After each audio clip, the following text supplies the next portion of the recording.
I gave birth on a wooden floor alone while my mother stood outside the door and told me not to scream. The baby didn't cry, and before the sun came up, they buried her in the backyard. My name is Nora Holloway. I'm 83 years old. For 70 years, I carried her memory in silence. But this is the first time I'm saying her name out loud. Have you ever kept something buried because the world wasn't ready to hear it? Tell me in the comments, because today, I'm finally telling mine. A letter arrived last Tuesday. The handwriting was familiar, though the ink trembled with age, as if the sender's hands had to push through time itself just to finish the address. I almost didn't notice it at first, buried between coupons and political flyers sitting quietly in my old wooden mailbox. The air was crisp that morning, early fall in Savannah, when the breeze still tasted faintly of summer's last breath. I was on the porch, as always wrapped in my navy shawl, sipping my tea that had long gone lukewarm. Mr. Clark, our mailman for the last 20 years, waved from the street and said, "Morning, Miss Nora. You got a quiet one today, just the usual, and this one." He held it up like it meant nothing, but I knew better. As soon as I saw the return address, Harpers Field, Grace County, KY, my hand went cold. That name hadn't crossed my lips in decades. My heart didn't race, not quite. It lowered like someone drawing a curtain slowly over a window. I didn't open the envelope right away. I set it beside me on the porch rail, pretending it hadn't found me. But it had. The last time I heard from Harpers Field was in 1994, the year my mother died. Even then, the letter hadn't been personal, just a notification from the hospital. And before that, silence stretching back to the 1960s. That town was a locked drawer in the back of my mind, one I refused to open. But as the wind tugged at the corners of the envelope, I gave in. I unfolded the paper slowly, afraid it might crumble like autumn leaves.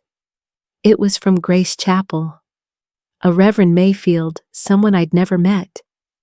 He wrote of a small remembrance service they were hosting in November. A ceremony to honor unnamed souls buried without records, he wrote, whose stories deserve light even if long delayed. There was no mention of Elizabeth. Of course not. No one in Harpers Field had ever known her name. I must have gone very still because Ellen stepped out onto the porch and sat beside me without saying a word. My daughter, by heart, not blood, knew when to speak and when to wait. "You all right, Mama?" she finally asked, brushing a few loose curls behind her ear. I nodded. "Just old names," I whispered. "From old places." She looked at the letter in my lap, but didn't press. Instead, she laid her hand gently over mine. Warm, present, solid. I was grateful for that. That night, when the house had settled into silence and the walls sighed with familiar creaks, I walked into the small room at the end of the hall, the one I never used. It smelled of cedar and thyme. In the corner stood a chest walnut wood, worn smooth by age. I knelt slowly, hands brushing over the brass latch. It opened with a soft click, like a sigh. Inside lay only a few things: an old Bible yellowed with thumbed pages, a button from my mother's apron, and the cloth. It was folded carefully, just as it had been that night. White, though no longer bright. One corner stained brown now, but once red. I held it to my chest, pressing the cotton against my heart, as if it might fill a hollow I'd lived with for 70 years. I closed my eyes, and in the dark behind my lids, I saw the boards of that small room, the way the moonlight came through the window in slats. I felt the silence again, not just in the air, but demanded from me, expected. "Don't scream." That's what she had said. That's what they all said in their way. But I remembered the pain, the pressure, the breaking, and then the quiet, the too quiet. I rocked slowly, the cloth in my hands. "It's time, baby," I said, the words breaking softly in the room. "Mama's ready." My voice surprised me, not because it was hoarse, but because it felt honest. I hadn't said her name aloud in decades. I hadn't let myself. I left the cloth on the bed and turned toward the doorway. A shadow passed in the hallway. It was just Ellen checking if I was okay. I gave her a small smile. She didn't ask anything. She didn't have to. Back in my room, I sat down at the old writing desk. My tea was still there, cold again. I reached for my notebook, the one with the leather spine, and opened to a blank page. I was 13, I wrote slowly, deliberately, and I was told not to scream. The summer I turned 13, no one used my name anymore. They just said her. She can eat after us. Tell her to stay inside. Her chores aren't finished. It was as if I'd become an object someone had left out in the sun too long, something that couldn't be looked at directly. Our house sat at the end of a gravel road that choked with red dust every time the wind picked up. A single-story wooden frame peeling white paint and a sagging porch with 3 missing boards. It used to smell of fried cornmeal and cinnamon soap. That summer, it smelled like mildew and something faintly metallic, like blood gone dry. Doris. My mother wasn't cruel. Not with her hands anyway. But she had a way of looking right through me like I wasn't there unless I broke a rule.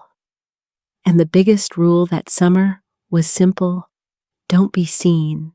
"No playing out front," she told me one morning as I reached for the screen door.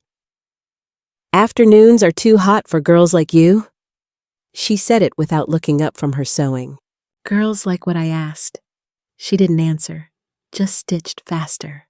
I spent most afternoons in the back garden where the squash grew crooked and the tomato vines reached like arms over the chicken wire.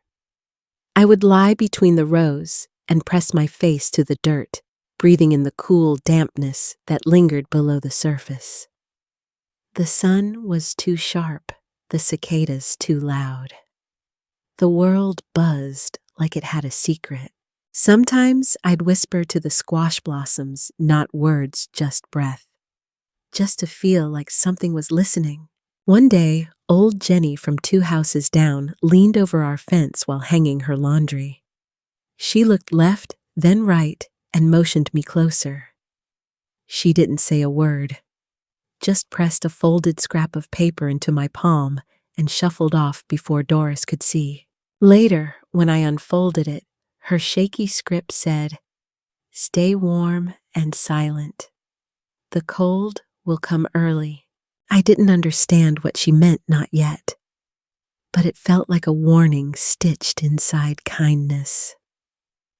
I placed the note under the loose floorboard in my room next to a marble and 2 broken barrettes I couldn't throw away. Reverend Paul started visiting more that summer. Not for sermons or blessings, he came after supper, never stayed long. Always carried the same worn Bible and a bottle of something he never offered to anyone. I'd hear his voice low in the kitchen, then the floor would creak as he left without a goodbye. Once I passed him in the hallway. Our eyes met just for a second. He looked away first. That was when I knew. One morning, I went to the garden early, trying to beat the heat. The squash vines scratched my bare calves, and the air already tasted like sweat.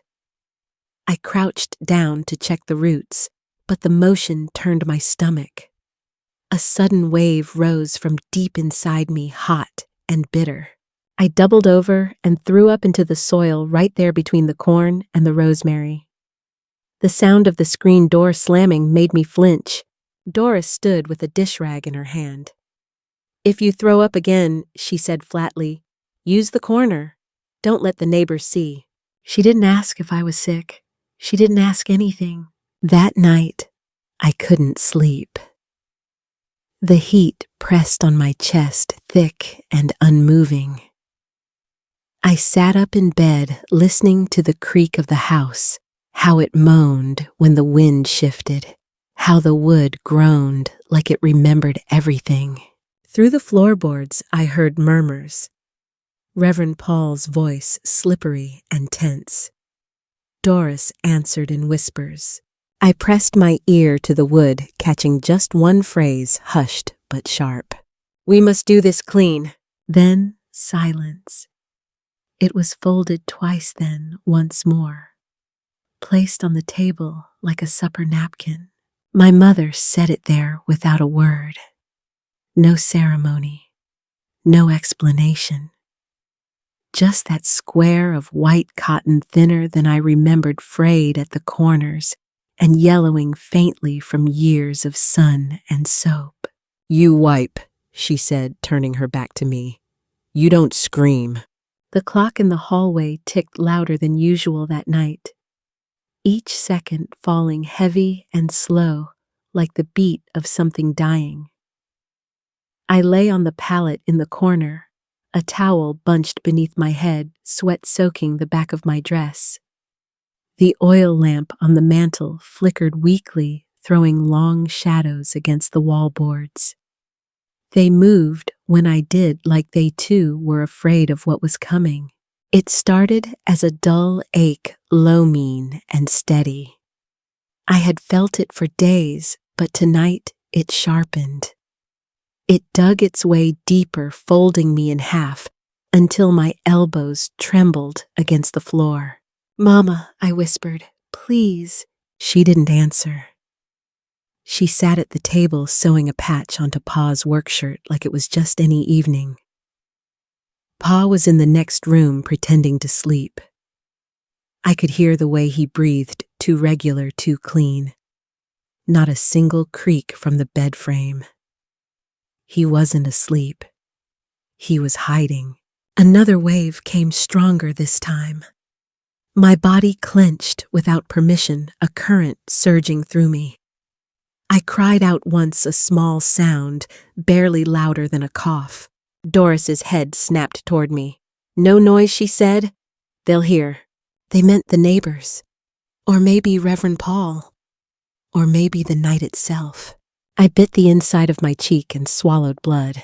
The white cloth lay on the floor beside me, now ready, as if it had always been there waiting. I reached for it more out of instinct than instruction. My fingers shook. My skin was slick. I didn't know what part of me was wet anymore, sweat or tears or something worse. Time didn't pass that night. It turned in on itself. Minutes bled into hours, or maybe it was the other way around. The air inside the house was thick and too still. Outside, the wind had stopped. The only sound was the ticking and the high-pitched whir of summer insects pressing against the screens. Then the window creaked open. I hadn't touched it. No one had. But it moved anyway, letting in a gust of warm night air and the distant hoot of an owl, 3 sharp calls, then silence. My body pushed without my permission. I pressed my hand against the wood floor, bracing. Another wave hit, this one so fierce it stole the breath from my lungs. Something deep inside me shifted, dropped, and then there was no scream, no cry, just a wet, heavy sound as something small slipped free and landed on the cloth. I didn't dare look right away. My arms gave out. My forehead touched the floor. The wood was cool against my skin, so cool I wanted to press my whole body into it and disappear. My ears rang. My eyes fluttered. Then I turned my head and saw. The cloth was red, now soaked through. A tiny hand had slipped from beneath the fold, fingers curled inward, still and blue. I stared, not breathing, not thinking, just staring. And then everything went black. When I woke, the light had shifted. The lamp was still burning, but dimmer. My body ached, my legs numb, and my mouth dry as cotton. I tried to move, but Doris was already beside the cloth. She knelt her back to me, wrapping something tightly, carefully, mechanically.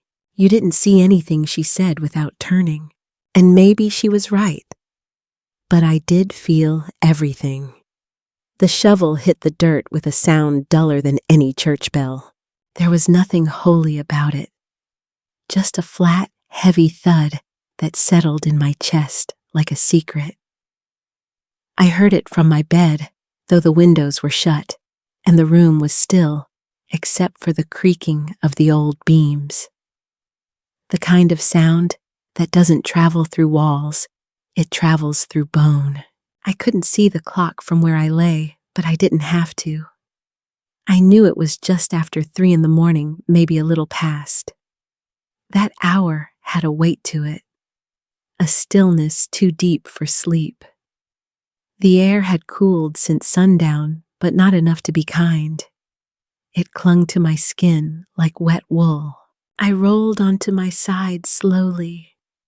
My body felt foreign, like it had been borrowed for something too large, too final. The linen stuck to me in patches damp with sweat, or maybe tears I had stopped trying to tell them apart. Through the narrow sliver of the window frame just above the curtain's edge, I could see the backyard.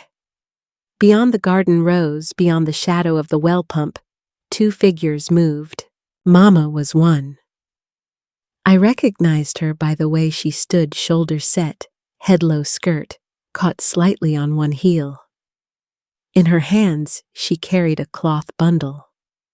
It was white, or it had been. The Reverend was the other. He stood farther back near the bean trellis, his hands clasped together, like he was waiting for a blessing that wasn't coming. He still wore his coat long and black, though the air was thick enough to choke. Mama moved to the patch of ground just behind the lima rose. That dirt had always been good to us, soft, rich, obedient. The beans there had grown fat and quick year after year. I used to dig my fingers into that soil as a girl looking for grubs, giggling when the earthworms wriggled against my palm.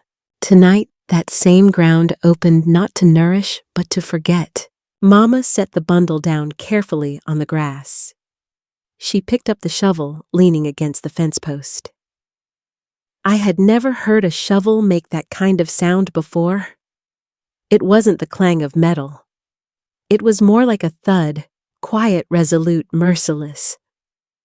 She dug slowly, not with urgency, but with resignation, like someone folding a letter she'd already read too many times. Each thrust into the ground felt like it landed in me. The Reverend said something low. I couldn't make out the words, but I saw Mama pause, nod once, and say clearly, "No stone, no name." Then she turned back to her task. The hole wasn't deep. Maybe 2 feet, maybe less. Just enough. I watched the blade disappear into the earth again and again, the rhythm steady, almost respectful. When she finished, she laid the shovel down and picked up the bundle once more. I pressed my forehead to the glass. It was cool, almost bracing, but my breath left fog behind, smudging my view. I wiped it with the edge of my sleeve just in time to see her kneel. She lowered the bundle into the hole with a tenderness that didn't match her words from the night before. For a moment, her hand lingered over the cloth fingers, trembling ever so slightly. Then she stood. Reverend Paul stepped forward. He didn't offer a prayer. He didn't lift his head, just took the shovel and began to refill the grave. Thump, pause, thump. The dirt hit the cloth and disappeared. It struck me then how final silence could be. When the last of the earth had been smoothed over, Mama reached down and brushed the surface with her palm, flattening it. Like smoothing a sheet on a bed that no one would ever lie in again. They stood there for another moment, staring at nothing. Not the ground, not each other. Just away. From the trees, somewhere just beyond the garden fence, a lone owl called out. 3 slow hoots. Then stillness. The kind of stillness that feels heavy, like it's pressing against your ribs from the inside. I don't remember crying. I don't think I had the strength to, but I remember opening my mouth and whispering barely loud enough for the night to carry. Elizabeth, I'm sorry. It was the only gift I could offer. A name that no one else would speak. A name I wasn't allowed to give. But I gave it anyway. Into the dark. Into the dirt. Into the place where lima beans would one day grow again. And after that night, nobody ever said my name again. Not for years. I became her again. A girl who once was. A girl with no name, just like the child they buried before dawn. By the time the school bell rang again that fall, I wasn't Nora anymore. I was just that girl, the one people glanced at then away. The one whose desk stayed just a little farther from the rest. The one who spoke only when called on, and even then quietly, like she didn't trust the sound of her own name anymore. They didn't need to say anything outright.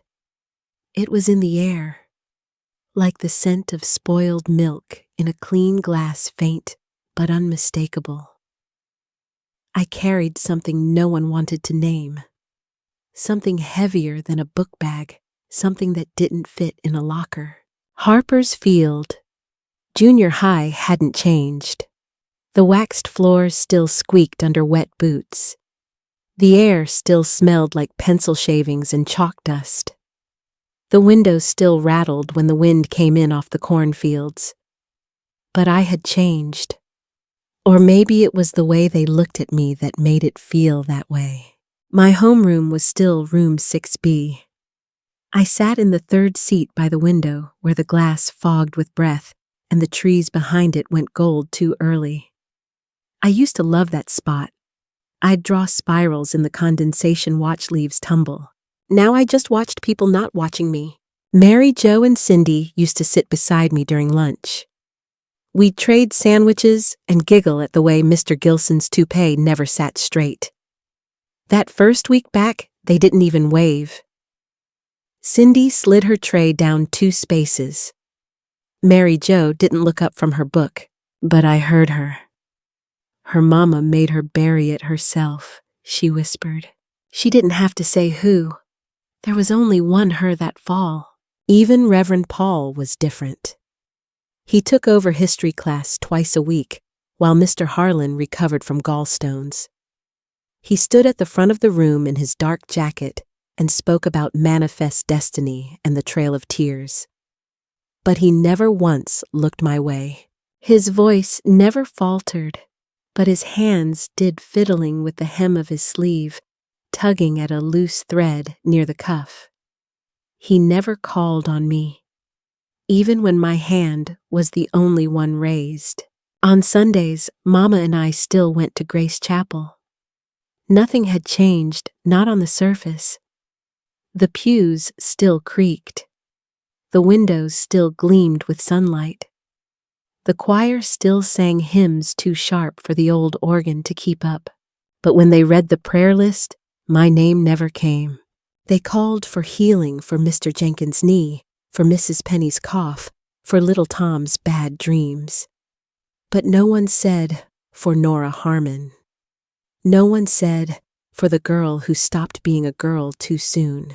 During the joys and concerns, when people stood to speak of births and sorrows and thankfulness, my mother stayed seated. Her hands folded in her lap, white-knuckled. Her lips pressed in a line. I tried just once to speak. It was a quiet Sunday in mid-September. The air smelled like cinnamon and floor polish. I stood up slowly during the silence and opened my mouth. Nothing came out. My throat closed up tight as a fist. It felt like dirt was packed inside it. Like if I tried to say anything, I'd choke on it. I sat down again, cheeks burning, heart thudding behind my ears. No one turned. No one asked if I was all right. That was the thing about silence in Harper's Field. It didn't ask, it didn't offer, and it certainly didn't forgive.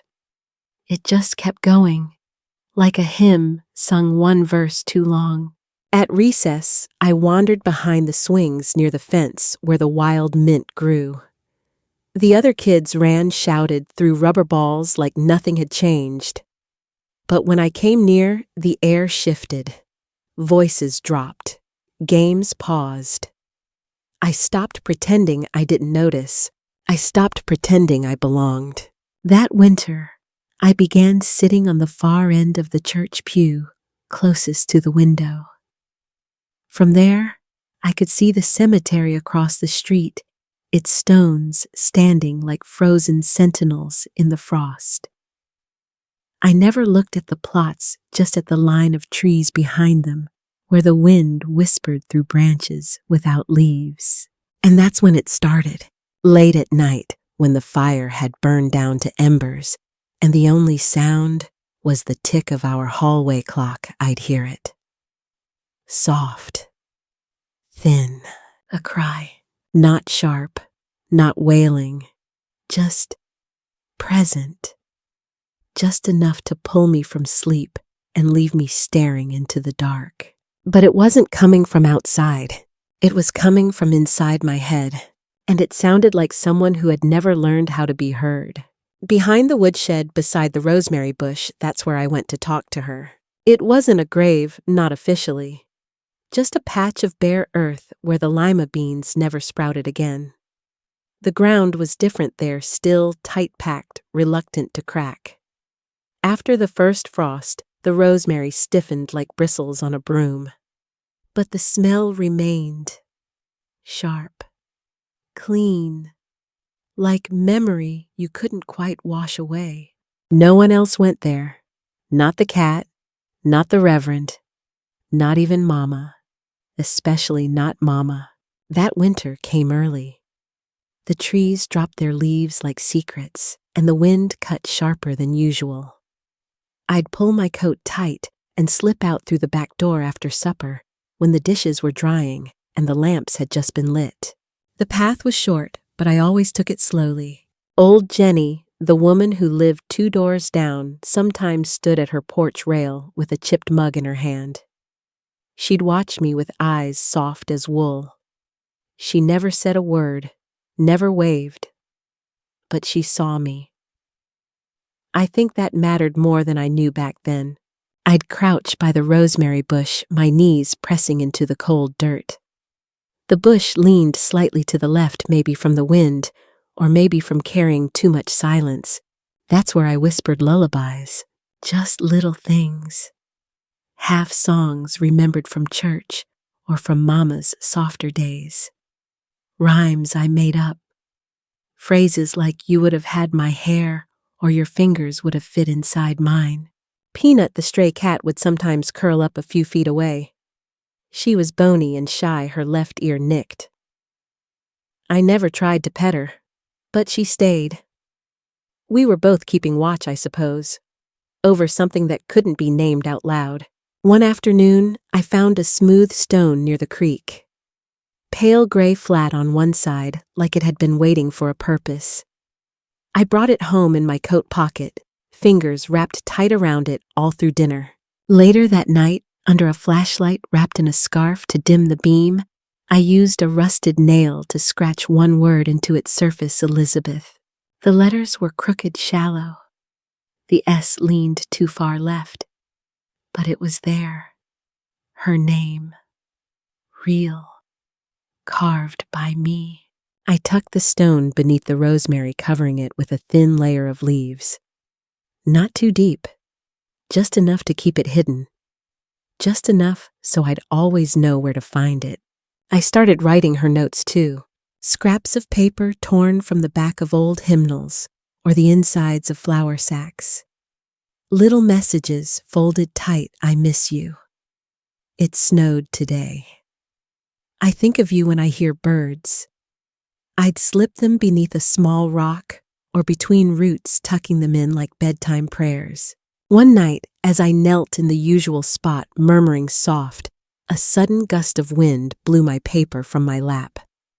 I scrambled to grab it, but it was too late. A shadow loomed across the garden.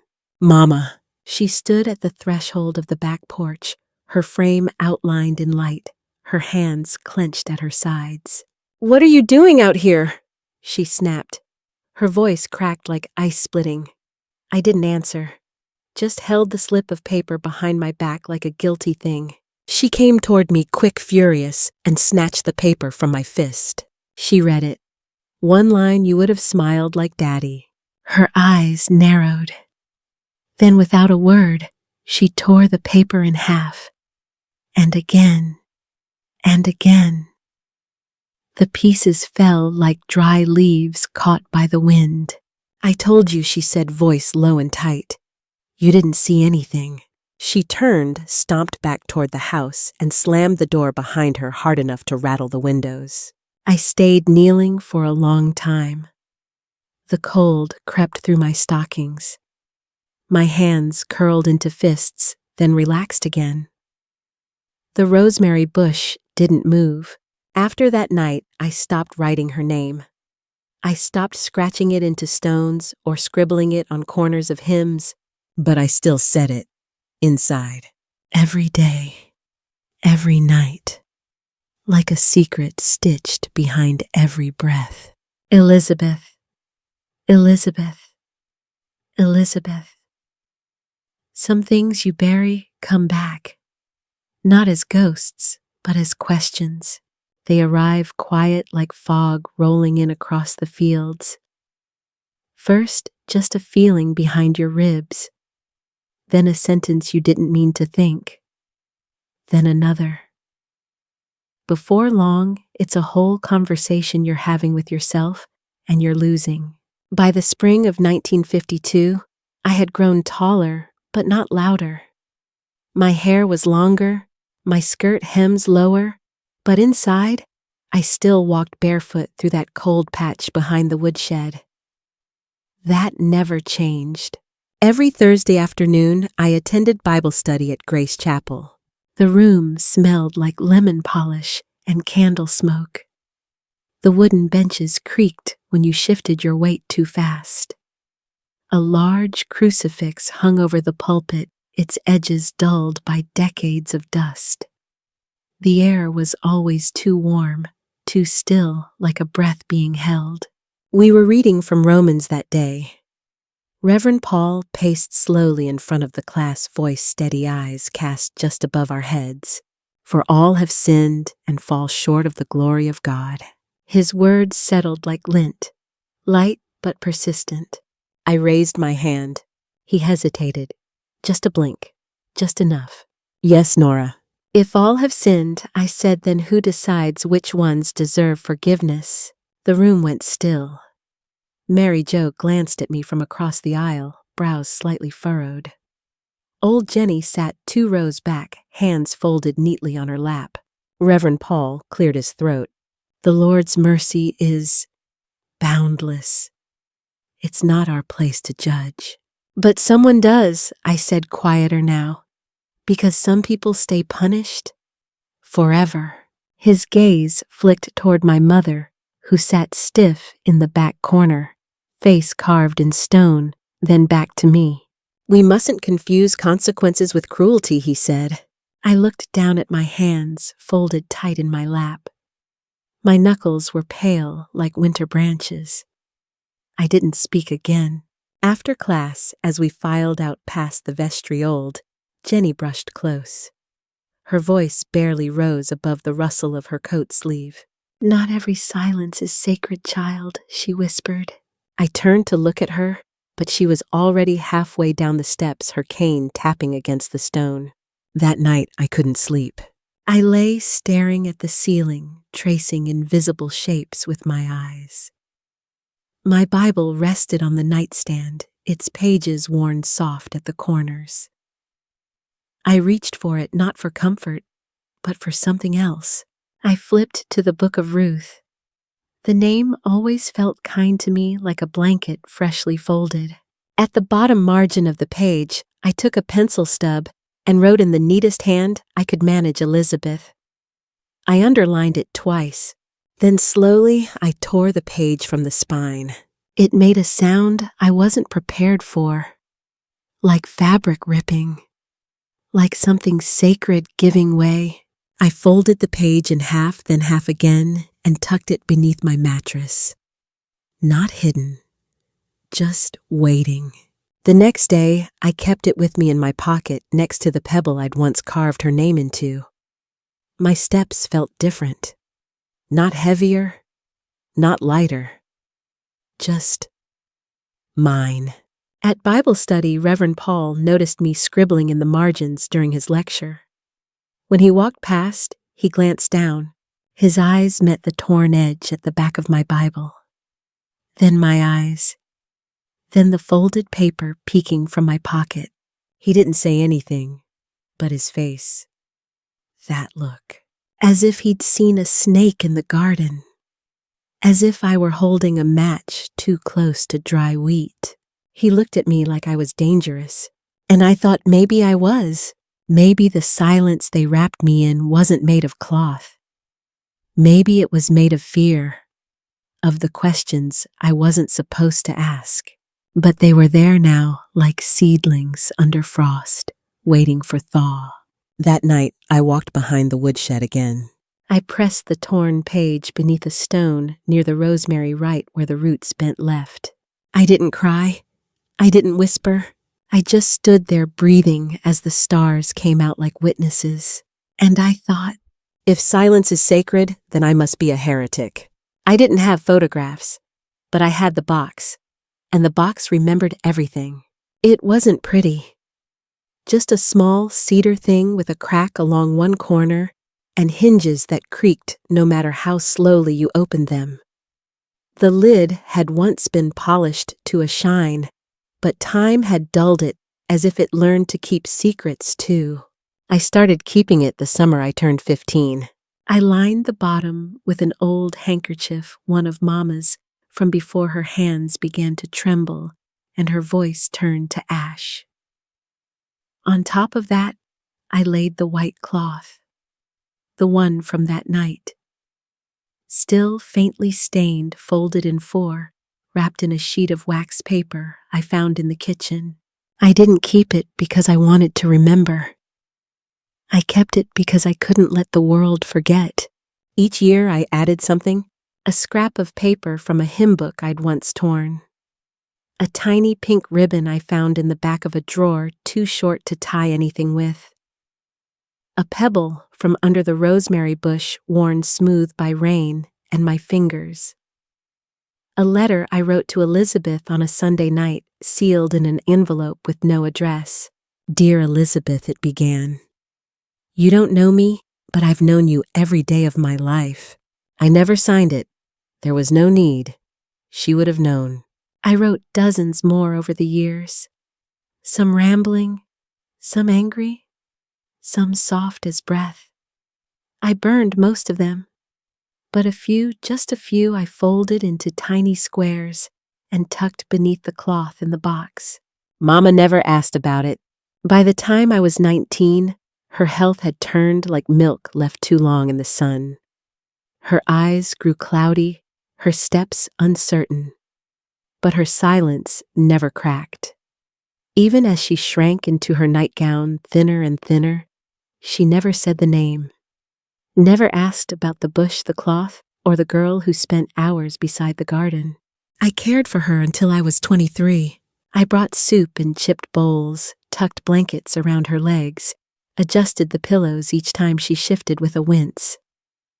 She never thanked me, not with words. But once on a particularly cold evening, she placed her hand over mine and left it there for a moment longer than necessary. That was her apology, I think, or the closest she could get. Old Jenny had moved by then. Savannah, they said. Her daughter needed help with a new baby. I never heard from her again, but I kept the shawl she gave me the night she left smelling faintly of peppermint and wood smoke, and peanut. My little sentry disappeared the following spring. I searched the porch, the woodshed, the church steps. Nothing. Just a curled leaf on the back step that looked for a moment like a sleeping cat. When I decided to leave Harper's Field, I didn't take much. A suitcase with 2 dresses, a Bible, a tin of cookies wrapped in wax paper. And the box. Always the box. The day before I left, I walked to the edge of the woods where the rosemary had grown wild. The bush had thickened, stretching farther toward the fence. I knelt beside it one last time, pressing my palm into the earth where the roots curved. From my pocket, I pulled the pebble with Elizabeth's name. I buried it again. Not because I was hiding it this time, it felt like planting. Like marking something to come back to. I whispered, "One day I will tell your story." I boarded a bus before dawn. Savannah was humid and strange. The ocean closer than I'd ever lived to.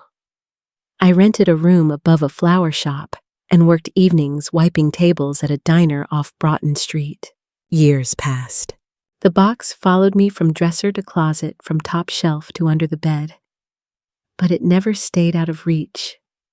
Every move, every chapter, it came with me. Like a heartbeat no one else could hear. And now, 70 years later, it sits on my lap again. The wax paper is brittle. The cloth yellowed at the edges, but the shape of her name scratched onto a pebble in a girl's trembling hand still hums beneath it all. I look up now from the porch, from the letter that brought me back from the silence I once wore like a second skin. I look directly into the lens of the camera, and I say, "And now I will." The roads hadn't changed, but I had. It had been 68 years since I last rode through Harper's Field, with my heart still unbroken, with my hands still small and unknowing. Now, at 83, I returned with slower steps and a name nobody whispered anymore, but with memories that had never stopped calling. Ellen drove, while I sat in the passenger seat, my fingers curled around the frayed edge of my shawl. Her eyes stayed on the winding road, but every now and then she glanced sideways, watching for cracks in me. We passed the edge of town before I even realized it. The sign was still there. Welcome to Harper's Field, though it leaned forward now bent slightly like an old man with a bad hip. Its paint had faded into something more rust than red. The road narrowed as we moved deeper. Gravel popped beneath the tires like small bursts of memory. The town had shrunk, or maybe the world had grown. The gas station where I used to sneak root beer had become a bakery with a chalkboard sign advertising blueberry muffins and cold brew. The old general store where candy used to cost a penny and soap came in brown paper, now stood empty, its windows fogged with time. I recognized the pump handle outside, though. Still painted green, still crooked. We slowed as we passed the well by Maple Street. I remembered falling there once, scraping both knees while chasing Peanut. I still had the scars, one on each leg, shaped like parentheses. The playground was gone. In its place stood a smooth patch of grass, too perfect, too groomed. Even the trees looked different, like they'd forgotten what it meant to shade a secret. When Ellen pulled up in front of Grace Chapel, I wasn't ready. The chapel had been repainted its white so stark it nearly glowed in the afternoon sun. The windows were new or square and clean. The steps had no squeak, no memory. But I remembered the sound anyway. "This it?" Ellen asked gently. I nodded, the motion so small it could have been mistaken for wind. We stepped out, and the air greeted me with something I couldn't name. Not warmth, not cold, just recognition. Thomas, the man who now tended to the chapel, met us at the front. His smile was kind and a little apologetic, like someone who's inherited a house full of ghosts he didn't ask for. "We're honored you came," he said. "Is the garden still out back?" I asked. "It is. Mostly rosemary now. A few bean vines, though they don't grow like they used to." I nodded. They never did. He tilted his head, puzzled, but I didn't explain. Ellen stayed close as we moved through the chapel. It smelled of lemon oil and polished wood. The pews had been revarnished, the hymnals replaced. But the light still fell the same, tilted through the west window landing in strips like bookmarks across the benches. "Reverend Paul?" I asked quietly. "Passed away 15 years ago," Thomas said. "Cancer. His portrait's in the vestry if you'd like to see." "No," I said. "That won't be necessary." Outside, the back garden was quiet. The rosemary had taken over thick stalks, twisting toward the sky like arthritic fingers. The lima bean plot had been turned over to soil flat and dark. I walked slowly, cane pressed firm into the dirt. That bush, yes. And the corner post of the fence. And that dip just before the tree line. I knew them all like the freckles on my wrist. "I used to sit here," I said. A voice called from across the fence. A woman, white-haired, wrapped in a cardigan so worn it looked like memory itself. "You used to sit under that tree," she rasped. "Always alone, never spoke to no one." I looked at her.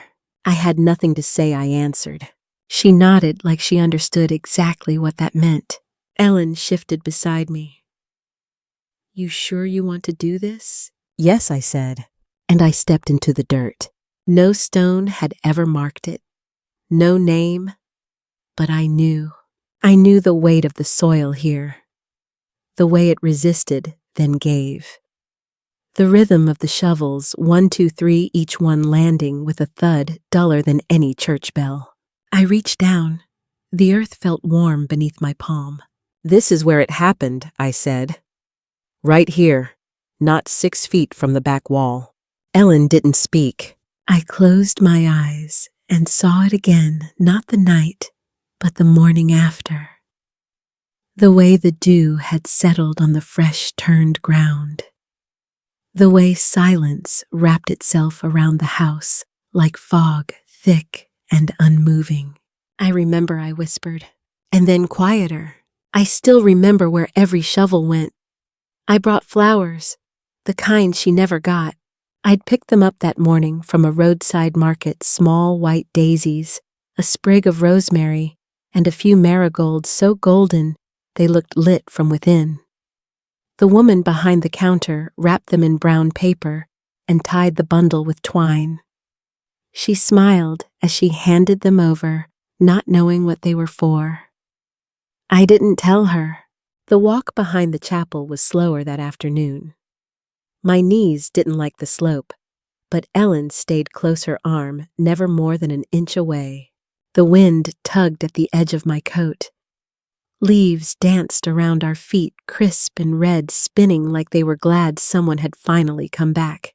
No one else said a word, but I knew they were there. 3 or 4 folks stood at a respectful distance, some from the town, some from the church. Strangers maybe, or maybe not. We reached the rosemary bush. It had grown wild, stretching out like it remembered too much. I knelt slowly, stiffly, my left knee touching the cool earth the bouquet held steady in my lap. From my coat pocket, I pulled out a small stone. It was smooth and gray, no bigger than the palm of my hand. Scratched across its surface, barely legible now, was one word, Elizabeth. I'd carved it myself years ago with the point of a sewing needle and a trembling hand. I had buried it once, then dug it up again, hidden it beneath floorboards, wrapped it in old handkerchiefs, carried it from house to house. And now, finally, I brought it home. I placed it gently on the dirt, no marker, no pedestal. Just earth and silence and truth. Then I took out the letter. I unfolded the paper with care. The creases were so deep the words had nearly faded. I'd written it in 1955. I never thought I'd read it aloud, but I did. My dearest Elizabeth, I began, my voice soft, uncertain. I don't know if I'll ever be able to say this out loud where anyone can hear, but I want you to know I loved you. The wind moved through the rosemary like it was listening. I was just a girl. I didn't know how to hold you or name you or even cry for you. But every day since I have remembered, my hands trembled. I gripped the letter tighter. You are not a mistake. You are not a shame. You are a child. You are my child. I stopped there. I had more on the page, but it was no use. My throat gave out. My chest rose and fell, but the words wouldn't come. Not from my mouth. I looked at the stone, and then I said it out loud to the sky, to the wind, to the people standing far enough not to interrupt. Your name is Elizabeth. You mattered. My voice cracked in the middle. It was the first time it had cracked in years. From behind me, I heard Ellen's breath hitch. She didn't try to hide it. I turned slightly to look at her, and her face was wet. She knelt beside me, not saying anything at first. Then, in a whisper, she would have been proud of you. The man from the church, the one who had opened the chapel doors earlier, approached slowly. His hands were clasped in front of him, respectful, careful. Mrs. Greer, he said gently, if it's all right with you, we'd like to include Elizabeth's name in our memorial garden registry. She deserves a place among the remembered. I nodded, unable to speak. My eyes burned, but the tears didn't fall. Instead, I reached out and pressed the bouquet into the soil right beside the stone. The rosemary touched its namesake. The marigolds caught the last of the sun. We stayed there for a long while, Ellen and I, shoulder to shoulder. The wind quieted. The others drifted away. The light began to slant lower, and then Ellen, still holding my hand, asked softly, "Why now, after all these years?" I didn't answer right away, but in my heart I knew, because some names deserve to be said out loud, and some silences deserve to end. The stone was small, but it was there, and now so was her name. The sunlight broke gently that morning, warm and gold, draped across the white siding of Grace Chapel like a blessing. The air smelled of dew and rosemary, touched by the sweetness of late autumn. I arrived early, wearing my best coat and an old brooch Ellen had polished for me the night before. It once belonged to my mother, though I rarely wore it. Today, I needed something that said I came from somewhere. So did she. The back garden had been tidied. A few folding chairs had been set up in rows facing the rosemary bush and the flat patch of earth just beyond it. There weren't many people, perhaps a dozen, but they were enough. Enough to bear witness. Enough to break the silence that had stretched across 70 years. The man from the church, Thomas, greeted us with a gentle nod. "We'll begin shortly," he said, his voice as soft as the morning light. A young pastor stood beside him, maybe in his early 30s, with sandy hair and hands that didn't quite know where to rest. He looked at me like I mattered. That was enough. Ellen took my arm as we made our way to the front row. The ground felt steady beneath my feet. My breathing was calm. My hands didn't tremble. When the ceremony began, Thomas stepped forward first. Today, he said, we gather in this sacred garden to honor those whose names were not spoken, whose stories were not told. But we know now every life matters. Every name deserves light. Then he turned to me. If you're willing, Mrs. Greer, would you like to share? I stood, and for the first time in my life, I didn't feel small when I said her name. My daughter, I began, was born on a summer night in 1951 in a small house not far from here. She didn't cry. She didn't stay. But she existed. She was loved. Her name was Elizabeth. I paused. For many years, I was told never to speak of her. That silence was protection. That forgetting was peace. But forgetting is not peace. It's prison. A breeze moved gently through the chairs. Someone coughed. Someone else wept. I kept her name in a box, in letters, in rosemary leaves and handkerchiefs. But she deserved more. She deserved this. I pointed to the ground where the stone now lay. A small plaque had been placed beside it, simple, unpolished, but true. Elizabeth born and returned to God, 1951. The pastor stepped forward next, opening a Bible that looked older than he was. From Matthew chapter 10 he read, "Are not 2 sparrows sold for a penny? Yet not one of them will fall to the ground outside your Father's care." He looked up. We believe no life goes unseen. And today we say aloud, Elizabeth was seen. A few others offered prayers. The words blurred in my ears, not from disinterest, but from weight. My heart had never been so full and so light at the same time. Near the end, a woman, gray-haired, wrapped in a blue shawl, approached me. She took my hand in hers. Her skin was soft and spotted like mine. "You gave her back to God," she said, tears welling in her eyes. "You gave her a name." I couldn't answer. My voice had gone somewhere I couldn't reach. But my body remembered. The tears came not silently as they used to in the dark, but openly in front of everyone. I cried for Elizabeth, not just for her loss, but for her place in the world now. I cried for the 13-year-old girl who had to bury silence. I cried because there was no more need to whisper. The church bell rang in the distance. Once, then again, steady and sure. The wind lifted the leaves into little spirals of light, and I, standing there with my daughter's name beneath the sunlight, whispered what had been buried in me for decades. Elizabeth finally belongs to the world. Now I can rest. I had carried it with me for 70 years, not always in my hands, but always in my heart.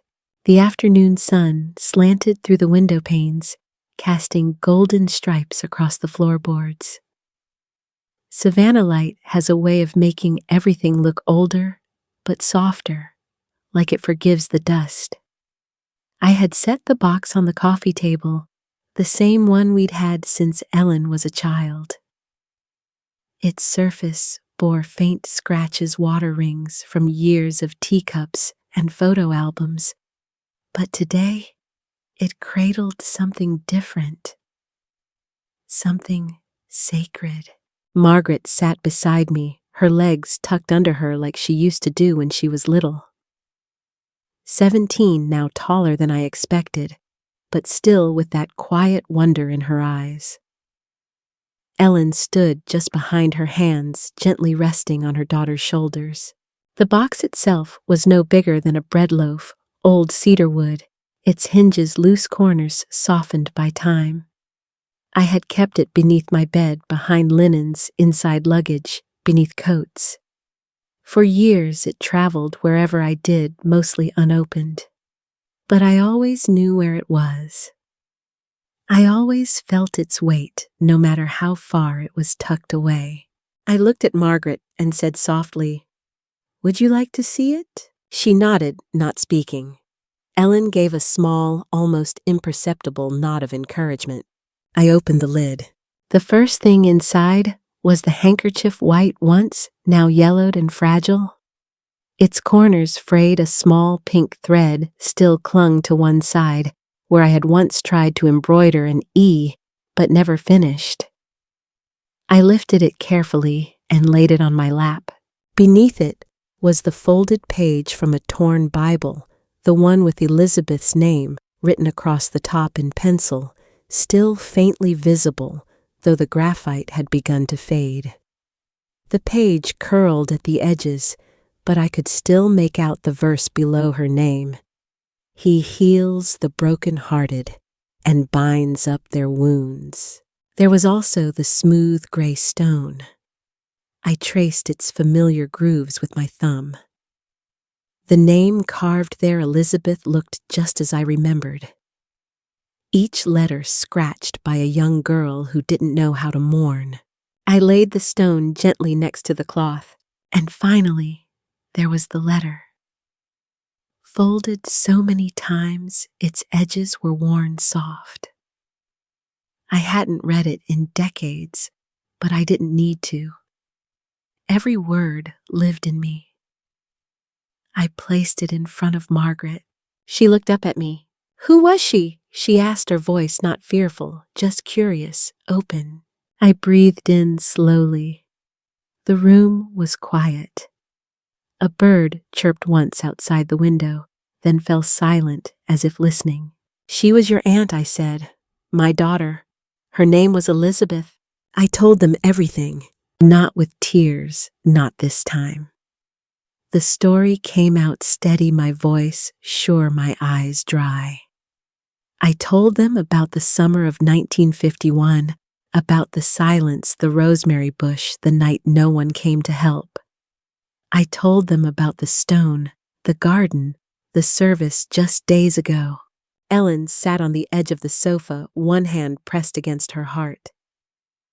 Margaret leaned in, wide-eyed but calm. No one interrupted. No one asked why it had taken me so long. They just listened. When I finished, Margaret reached over to the small side table where we kept pens and paper. She tore a sheet from a notepad, carefully wrote Elizabeth in soft, slanted script, and stood. Without a word, she walked to the little table beneath the living room window, the one with the old photo albums, the cross-stitch frame, and the vase that always held fresh flowers. She placed the paper gently between a candle and a tiny ceramic bird. It wasn't grand, it wasn't official, but it was real. Elizabeth's name now lived in a room full of light beside laughter and breath and family. I looked at Ellen. Her eyes shimmered. She nodded. I looked at Margaret. She smiled. And I whispered not to them, not even to the room, but to the part of me that had waited 70 years. Now, even the youngest in our family knows she was real. I was 13. I wasn't supposed to speak. But now, I choose to. The podcast studio was smaller than I expected. Just a round table with 2 microphones, a vase of dried lavender on the windowsill, and a shelf lined with books I'd never heard of, titles about women, about healing, about voice. The walls were soft gray, the kind of color that made everything feel calm. Katie, the host, had warm eyes and a voice that settled gently into your ears. She wore a cardigan the color of old peaches and had freckles that danced when she smiled. Ellen sat quietly in the corner, holding a thermos of tea, and watching me with that look only daughters have, half worry, half pride. We did a short sound check. Katie adjusted my microphone, asked if I needed a cushion, and then pressed the red button. Welcome back to Her Name Was, the podcast where we uncover the untold stories of women whose lives were written in the margins, she said, voice smooth as silk. Today, we are honored to have someone very special. Her name is Nora Greer, and she has carried a story for 70 years. Today, she's ready to speak it. I nodded. Yes, I said softly. I'm ready. Katie leaned forward. Nora, why now? I looked at the microphone, not at her. For a moment, I could still see the dirt under my fingernails, hear the owl in the trees, feel the cloth in my hands. Then I looked up, because silence doesn't keep things safe. It only keeps them hidden, and hidden things don't heal. She let that breathe. I told the whole story, not all at once, but in careful threads. About the summer I was 13. About the night my mother handed me a white cloth and told me not to scream. About how I gave birth in silence. How my baby never cried. How they buried her before the sun came up and never spoke of her again. I told her about Elizabeth. I named her myself. I said my voice thin but steady. No one else ever said it out loud, but I did, every day in my heart. Katie wiped her eye discreetly. I reached into my bag and pulled out the folded letter. The same one I'd written in 1955, never mailed, never even read aloud. Until now. I unfolded it slowly. My dearest Elizabeth. I began the tremble in my hands, not from age this time, but from weight. I'm sorry I didn't know how to keep you. I was only a child, and they told me I couldn't love you out loud. But I did. And I still do. The room went silent, except for the soft hum of the audio equipment. Katie spoke after a pause. What would you tell other women, Nora? The ones who still haven't spoken. I looked at her. I thought of Margaret, of the stone, of the rosemary bush, of every woman who ever buried something quietly inside herself and called it strength. I'd say, it's never too late. Never too late to speak. Never too late to remember. Never too late to call something what it really was love. She nodded. Thank you. We ended the episode there, but the story didn't stop. Over the next few days, emails began to pour in. Some from women in their 80s, some from granddaughters, some from men who never knew why their mothers cried when they saw baby shoes in a store window. One email read, "My grandma never told us, but I think she had a baby too. We found a ribbon and a letter after she passed. It was signed, 'To my Rose.'" Another said, "My mother always called me her second chance. I never understood what she meant until now." One message struck me so deeply I read it 3 times before I could speak. I heard Nora's voice, and for the first time, I felt like my silence didn't mean I was alone.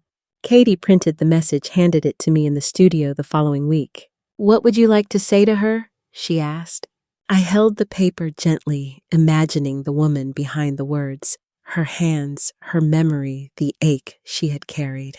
"Tell her," I said, my voice cracking just slightly, "it's never too late." This time, when I rose before dawn, it wasn't to bury. It was to plant. I woke before the sky shifted. The room was still wrapped in soft darkness, the kind that made everything feel hushed but expectant. I sat on the edge of my bed and listened to the ticking of the clock, to the gentle creak of the house settling to the breath that moved in and out of my chest like the tide.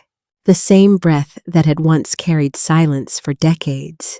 Now it carried purpose. I dressed slowly, choosing a thick sweater and the blue scarf Margaret had given me last Christmas.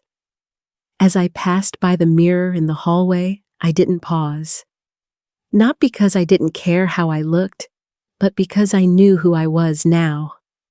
I wasn't hiding anymore. In the kitchen, Ellen was already filling a thermos with coffee.